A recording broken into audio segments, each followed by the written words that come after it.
정부는 동해 유전 개발 사업을 발표하면서 미국 업체 액트지오의 분석 결과를 근거로 들었습니다. 그런데 액트지오에 앞서서 세계 1위 석유 시추 기업도 석유공사 의뢰를 받아 분석을 진행했고 리스크가 상당하다는 결론을 내렸던 사실이 드러났습니다.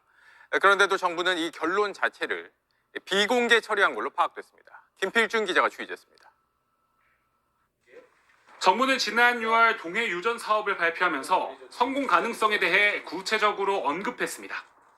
그 20%의 성공률이면은 사실은 그 개별 팩터 요인을 봤을 때는 그 성공률이 높다라는 기존에 축적돼 있던 자료들을 종합적으로 분석을 했기 때문에 충분히 시추할 만한 수준이라.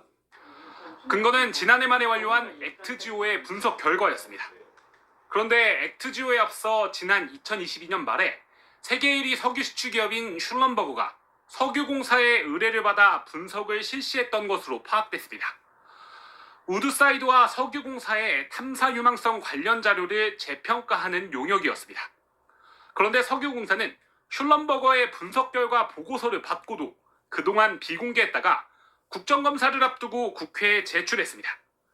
이마저도 성공 가능성 수치 등 주요 대목을 삭제하곤 했지만 부정적인 전망이 눈에 띕니다. 결과 부분에 가장 긍정적인 지역에도 상당한 리스크가 존재한다거나 해당 지역에 대한 이해도가 미숙하다는 겁니다. 앞서 16년간 해당 지역을 탐사한 우드사이드도 사업성이 낮다며 철수한 바 있습니다. 야당은 정부가 긍정적인 내용만 발표한 게 아니냐며 국정감사에서 따지겠다고 밝혔습니다. 부정적인 내용의 보고서가 직전까지 있었는데도 불구하고 무시한 게 아닌가.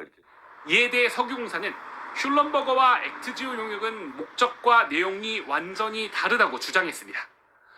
하지만 취재진이 입수한 두 용역 계획서에는 분석 지역이 같고 목적도 탐사 전략 수립이라는 취지로 적혀 있습니다. 이에 대해 석유공사는 앞선 해명 외에 덧붙일 말이 없다고 했습니다.